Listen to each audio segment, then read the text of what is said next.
Welcome to Foundations of Functional Medicine with Aaron Hartman, MD. This is a podcast of Richmond Integrative and Functional Medicine. This podcast seeks to motivate individuals to reclaim their health through education, encouragement, and empowerment by reviewing the basic tenets of functional and integrative medicine, as well as discussing new advances shaping the future of healthcare in our country. To learn more about us and keep up-to-date on other important health-related topics, visit us at www.richmondfunctionalmedicine.com. The following discussion is for educational purposes only and is not intended to diagnose or treat any disease or disease process. You should always discuss any medical treatments or interventions, as well as changes in your health with your personal physician. I often get asked to explain what integrative and functional medicine are, especially in light of their newfound popularity. But before I do this, I'd actually like to go a little bit into my own personal professional journey and how I got into this field of study. And it all starts with my family.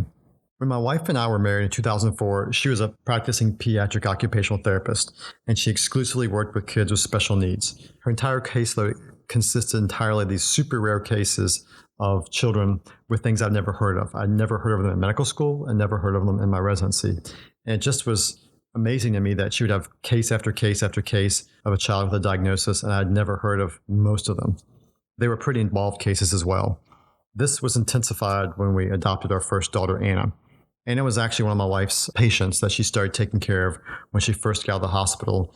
She kind of fell in love with my daughter, and when my daughter's foster home was closing, she needed a place to stay. And so my wife asked me if we'd be willing to open our home to this little girl, and I said yes. And so we started to foster Anna. It was hard. A child with special needs is a lot of work, but we were up for the challenge. When Anna was about 14 months old, her pediatric gastroenterologist recommended a feeding tube. What this is a little tube they put in the child's stomach for the express purpose of pouring in formula so that the child can grow. The reason for this was that Anna was less than the 5th percentile on a growth chart and hadn't changed in a couple of months, and her GI specialist thought that we got to do something about this, so let's put this feeding tube in. It didn't feel right to me, and neither did it feel right to my wife. We talked about this, and my wife told me how having a feeding tube in can affect the speech development on a child, and that was a big deal, especially since my daughter wasn't talking at this point in time. It can also affect crawling, walking, motor development, and again, really, really big deal because at this point in my time, my daughter couldn't even sit up on her own. You sit her up and she would just fall right over. So putting something in that's going to affect her neurological development just seemed like a terrible idea to me. So we gently opted out of that. The pediatric physician did not take that very kindly. She talked with a nurse, was considering reporting us to Child Protective Services. And so my wife talked with a nurse. She actually had a really, really good relationship with a nurse because my wife had been working with multiple kids with special needs, and they actually knew each other from all these other children, and nothing came of it. But this was the first time in my professional career where I directly went against doctor's orders and did something totally opposite from what was recommended by the specialist. This healthy questioning of medical authority, so to speak, was strengthened when about 6 months later, my wife found a pediatric growth chart for kids with special needs. And my daughter was right in the middle. She was at the 50th percentile. So my wife found this chart, yet the specialist had no idea this chart existed. And that was another mind blower for me. How was this possible that someone was recommending a potentially life-changing, life-altering surgical procedure that my daughter actually didn't even need? The scenario, unfortunately, was to play out multiple times over the next several years. The following year, an ophthalmologist recommended eye surgery for my daughter because she has lazy eyes and they kind of move a little bit, very randomly actually, and they recommended a surgical procedure to help, quote unquote, with her vision. The reality is that from my research, I'd learned that it actually probably wouldn't help her vision at all. It was largely cosmetic. So my wife and I looked around for a second opinion, and we found a more seasoned pediatric eye doctor who had been doing this for 30 years, and they agree with us that the surgery itself for her would not improve her vision. It would help cosmetically, but as she developed, she might develop the eye problem again, and it wouldn't really have any long-lasting value to her. So we opted out of that surgical procedure, and that was strike two for us. Unfortunately, that continued to happen every year or two where someone would recommend a surgical procedure for us. We'd research it, try something else, and eventually we'd not have to do that procedure. While all this was going on, my wife had started looking into diet, nutrition, lifestyle changes for our family. She'd started changing out certain foods and putting other foods in, getting rid of certain chemicals we had in our house for cleaning, etc. I was, just along for the ride. I wasn't, bucked too much. I wasn't really into it that much, mainly because I grew up spraying everything. Had a little orchard in our backyard as a child, and my dad would use Sevin and all kinds of bug sprays on our peach trees and apple trees, and never hurt me, but only going to buck my wife. And so while this is going on, our family's lifestyle is slowly changing. During the same time, I actually stumbled across some of the work of Dr. Amy Yasko, who is a specialist that works with kids with autism. What she does is she looks at the kids' genes, tells what gene defects they have, and then with nutrition and supplements will alter the gene expression. Her work is with autistic kids. My thinking was, could this help my daughter with another neurological issue, cerebral palsy? So I spent 6 months researching this, learning about gene expression, how nutritional things can change gene expression, and then start implementing this stuff with my daughter. Another thing that really inspired me to go down this pathway was this was the first time I actually found out there might be something alternative I could offer for my daughter that actually might help her. At this point in time, she was 4 years old and getting a little older. There's a very small neurological window where you can have big impacts on a child. And so the fire was kind of lit underneath me, so to speak, to really look into this. And I started to develop a passion for trying to find, are there other things that actually might help my daughter? In 2011, I signed up for an integrative medicine conference in Florida with the Academy of Integrative and Holistic Medicine. I'd gotten their flyers before and just kind of put them in the pile with all the other flyers. I wasn't really interested in it before because, you got to take a week off of work and you take vacation time. And I wasn't really interested in that. But at this point in time in my life, I determined this was probably going to be a good investment. Let me just go down to Florida and see what I can learn down there. And the conference to me was almost like going to medical school all over again. I was sitting at conferences, listening to things for 6 to 8 hours a day of things I'd never heard of before, listening to Dr. Gabby, who wrote the textbook of nutritional medicine, or Dr. Pizzorno, who wrote the textbook of natural medicine, and just hearing things that seemed mind-blowing to me in a room with 700 other physicians from across the country. The other thing that was astounding to me, that there's this room of 700 other physicians who some have been practicing this kind of medicine for decades. And I'd never heard of it before, either in medical school or in graduate school. This shocked me. I was hooked and I just had to learn more. At the same time, we were adopting our second and our third child, each with their own unique health issues. When we got my son at 6 months of age, he had really bad asthma and eczema. His asthma was so bad, my wife would literally sleep with him on her chest at night because she was scared he'd stop breathing in the middle of the night and she had to be there. His eczema was so bad that he would scratch at his skin and give himself little cuts and ulcers on his skin from scratching. My other daughter had her own developmental issues. Yet all of them have had major gains. My son no longer has asthma, he no longer has eczema, and he only has occasional allergies when the weather changes. My oldest daughter, Anna, now walks with forearm crutches at the age of 13.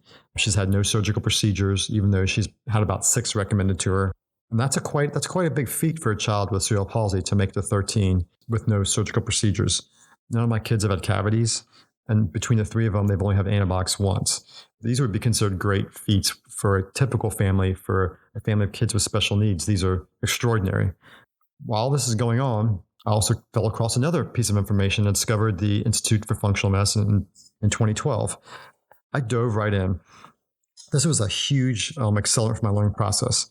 At each of the training modules, I'd be in a group of professionals from around the country, learning from doctors from Harvard, Hopkins, University of Michigan, all these really kind of big name kind of places that are obviously very intellectual, hearing about things I'd never heard of before. How is it that there's so many people from so many prestigious institutions around the country that are saying things I'd never even heard of before? At each one of these modules, my fire would be lit and get fed and grow even more. I'd learn about pulsed electromagnetic field therapy at one of the conferences, which is a type of magnetic therapy. Think about it as a pulsing magnetic, so to speak. Sounds kind of weird, but they've been using this technology in Russia since the 60s, and Poland, as well as other Eastern European countries for decades. Even horse trainers here in America will use it for their high-end racehorses to help treat their aches and pains and help them heal quicker.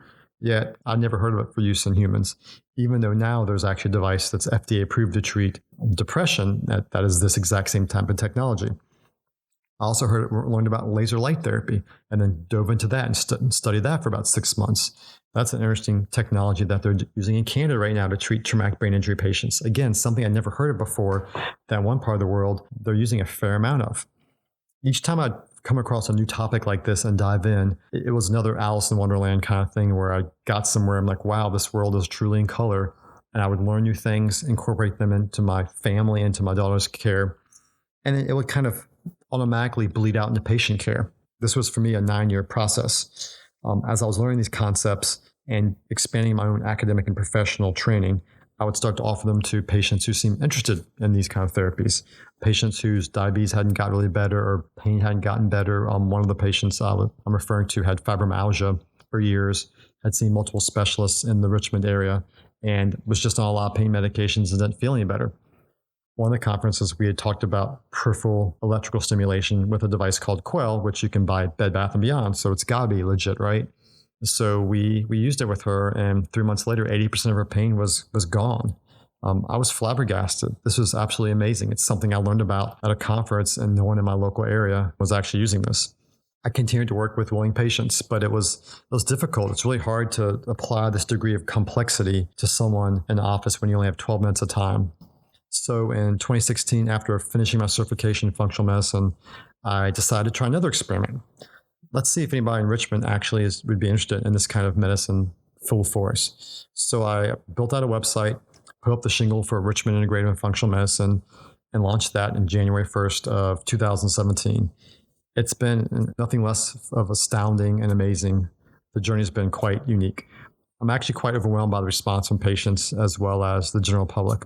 One thing I've learned this whole process is there's a huge unmet need for this kind of medicine. Individualized, personalized, yet grounded in the most up-to-date scientific literature. That's led me to the next phase of my patient-centered educational career, and I'm now starting this podcast. My first goal in this process is to create a 2-part series. Part 1 would focus on the foundations of functional medicine, which are also known as lifestyle medicine. In the functional medicine world, this is the foundation for any personalized healthcare program. The next part of the series would be to dive into the nodes of the functional medicine matrix. These are the systems, the way we think about disease or disease processes in the functional medicine world. And just to go through each one of those processes and explain them to people so they can understand how I think and how a functional medicine practitioner thinks. Then, depending on the response, I may continue to do the podcast, diving into more cutting-edge type topics, or simply just answering the most common patient questions or concerns. I'm not quite sure where this will go, but I'm excited to see where it leads.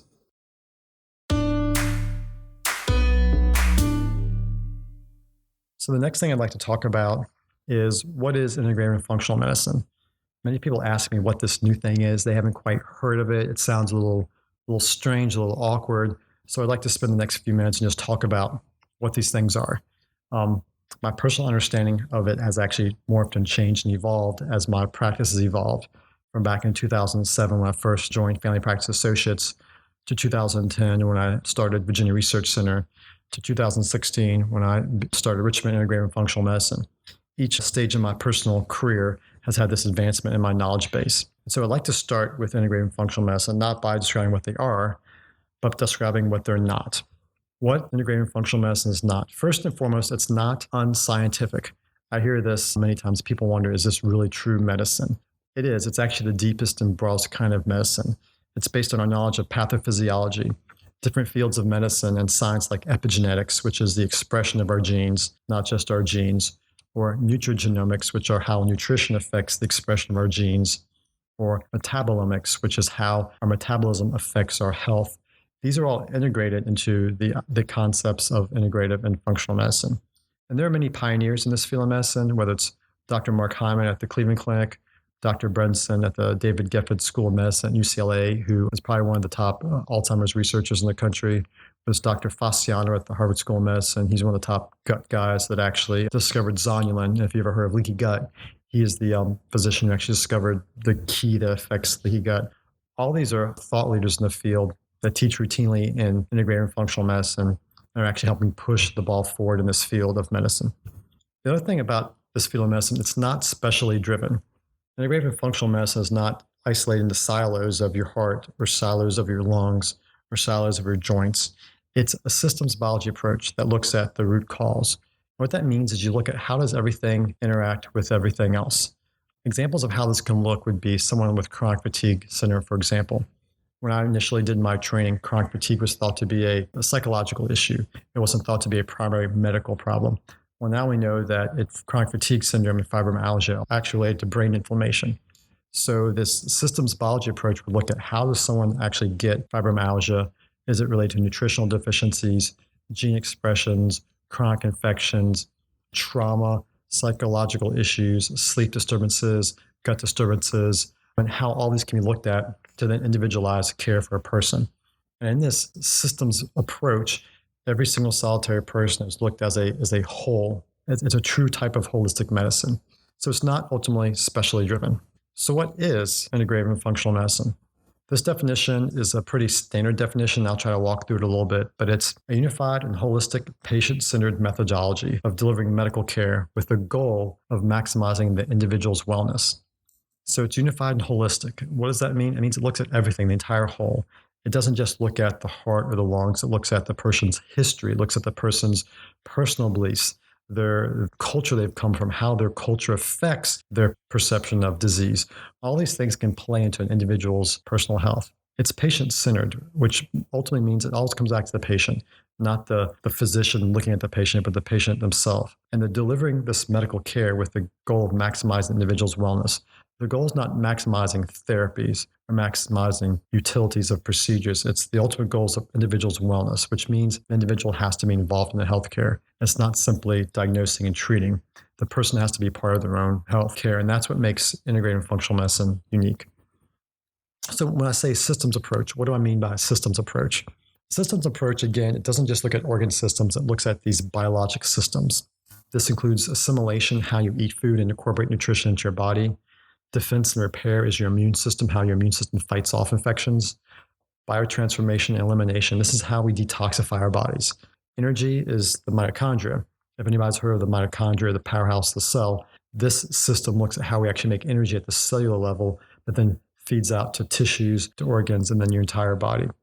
Transportation, it's how do you get stuff around your body? How does your blood get stuff from point A to B? How does your blood get stuff from point A to point B? How does your lymphatics move out toxins? Communication comes down to hormones. How do your hormones interlink with your heart and your lungs? How does your testosterone, estrogen, and cortisol affect your sleep-wake cycles? And ultimately, the last one is structural integrity. This is joints, sinews, but also your interstitium. And interstitium is a fancy word for saying everything between cells. That's something that's often forgot about in a traditional medical model, but yet most of us is actually interstitium. Most of our body is actually the stuff between cells, not the cells themselves. So these systems will affect someone's health. And so integrating these concepts can be really important for someone's health. The other thing is that integrating functional medicine takes the individual's unique microenvironment into play. So what is microenvironment? Microenvironment is that unique environment that's unique for you, for your time and your place in history, for your family, for your personal health history. That include antecedents, which are things that led up to or pushed you towards whatever's going on in your health right now. Triggers may be things that pushed you over the edge. And then mediators are those things that keep your state of unhealth going forward. It's important not just to know what's going on where you're at now, but what got you there, what pushed you there, and what maintains you there. And that's not included in a traditional way of looking at illness. The last part about integrative functional medicine is a strong emphasis on modifiable personal lifestyle factors. These form the foundation of functional medicine. And these modifiable personal lifestyle factors are sleep and relaxation, exercise and movement, nutrition, stress, and relationships.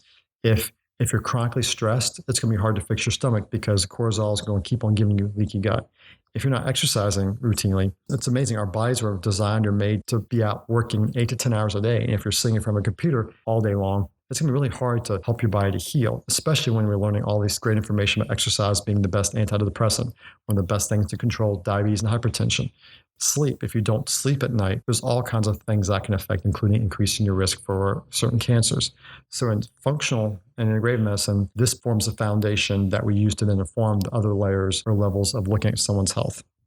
This comprehensive diagnostic model is kind of looked like as a tree. On my website, I actually did a blog post on this, and I have a little tree diagram that describes the different levels of how we look at things. The way to think about, if you can visualize this or see this diagram, the way we look at someone, it's first like a tree. The leaves at the very outside are symptoms someone has.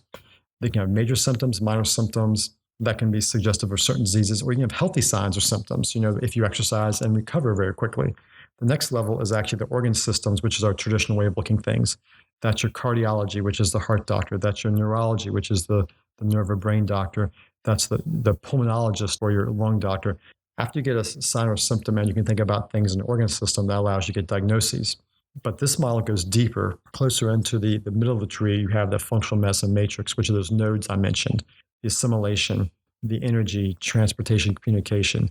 The next level below that, the antecedents, triggers, and mediators I mentioned. These are the actual trunk of the tree. The whole tree is held up by these. If you don't have things that lead up to illness, things that push you over the edge with illness and keep you there, it doesn't happen. Same thing with health. You have to have antecedents that lead up to a healthy life, triggers that you keep on doing to maintain your healthy life, and mediators that keep you there. But beneath all of this, at the very bottom, the roots of this tree are your lifestyle environmental factors.